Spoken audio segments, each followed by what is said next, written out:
Today, we're looking at a watch that blends timeless elegance with vintage charm. The brand new Jaeger-LeCoultre Master Control Calendar, featuring a handsome two-tone grained sector dial. A limited edition of just 500 pieces, and it's one of the most beautiful executions of the Master Control we've seen yet. Launched in 1992, the Master Control line has always been about precision, certification, and refined design.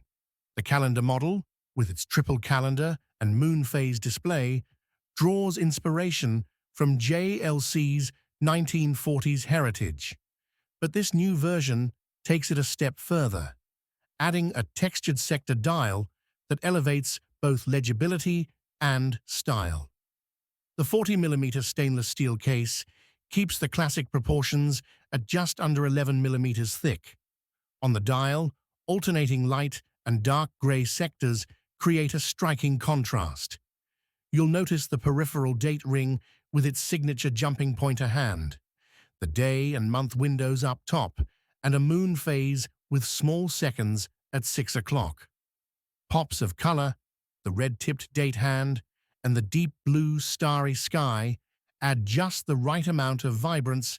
Inside is JLC's Caliber 866AA, an automatic movement with a silicon escapement, a 70-hour power reserve, and the brand's famous 1,000 hours control certification. As you'd expect, finishing is top-notch, and it wears beautifully thanks to the slim case and versatile 40mm size. The only downside? It's limited to 500 pieces worldwide, priced at €16,400. A grail-worthy sector dial execution that's elegant, functional, and pure Jaeger-LeCoultre. What do you think? Should JLC make this part of their permanent collection? Let me know in the comments, and don't forget to like and subscribe for more watch reviews.